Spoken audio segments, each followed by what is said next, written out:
question number 1. Because obviously I want to finish all the 15 questions and put it on YouTube today. That's why I'm recording. All right, number 1, C is 5 by 9, F minus 32. F is 14.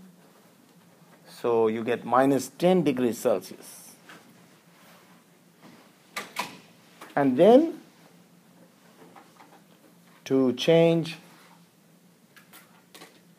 you know how to change, right? Just add 273 to Celsius. Becomes Kelvin.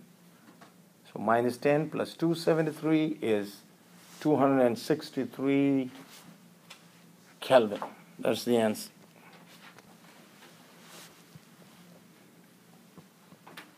Second one. The volume is given, the temperature is given, and the pressure is given.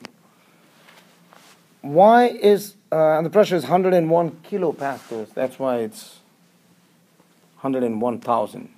PV is nRT. N is PV by RT.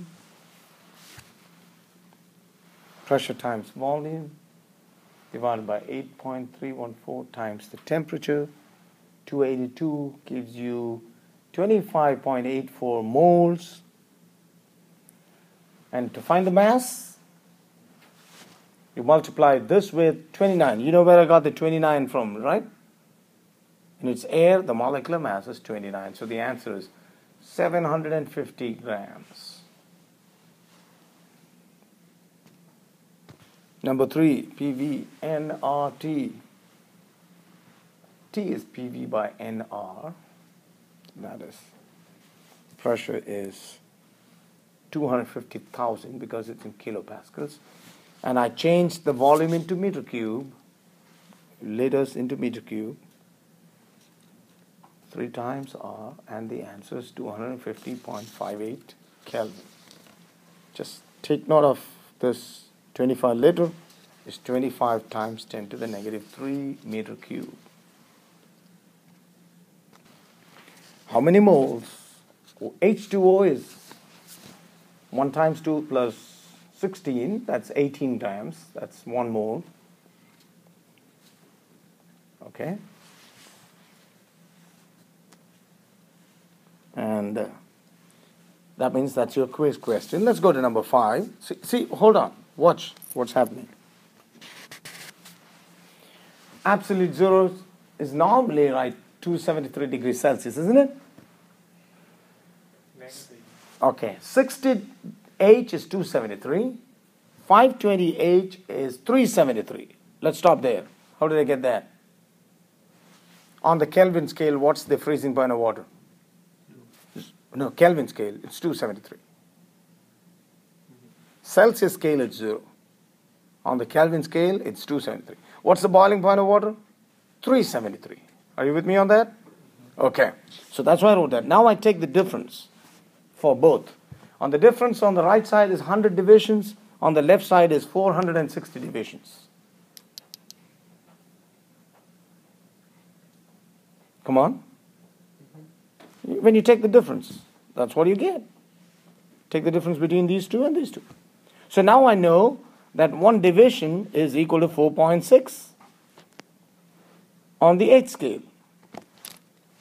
Is that correct? Yes, because 100 divisions is 460. So 1 division should be 4.6. And then it goes. So therefore, 273 must be 273 times 4.6, which is 1,256 H. And most people would stop there and say, well, that's the answer. It's not. It's not. We just came to the conclusion that 273 Kelvin would be 1,256 H, isn't it? But what's the question? The question is saying, how much is 0 Kelvin, isn't it?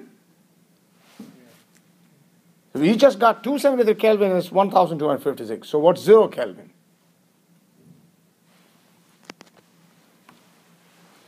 $60 minus 1,256, because you're subtracting from 60 to 1,000, and then you will get it as negative 1196 H is the answer.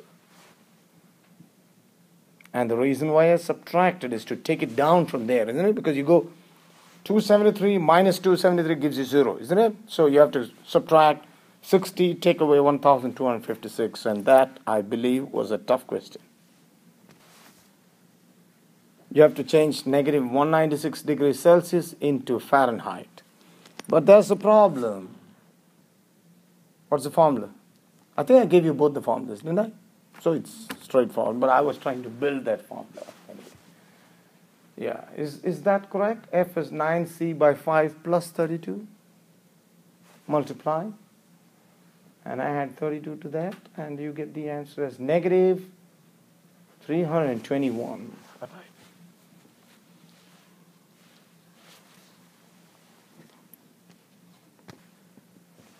Alpha, 12 times 10 to the negative 6 per Kelvin. Did you notice it's per Kelvin now? What's the change in length? So delta L, change in length, and delta T is 40 Kelvin. Okay. Change in length is given by that formula. Plug in the numbers, and you have your answer. 0.012 meter, which is 1.2 centimeter.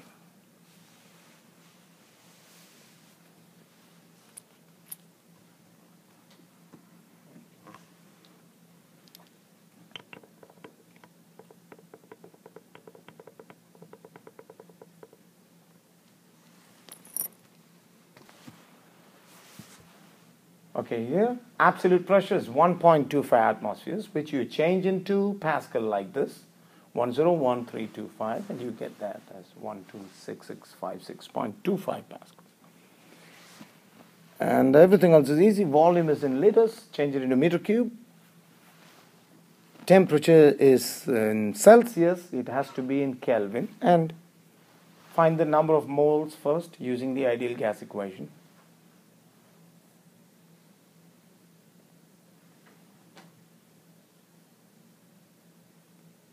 We did this several times now. You get the number of moles as 1.4, and now to find the mass, you just multiply it with the molecular weight of hydrogen, which is 2. So you get 2.8 grams.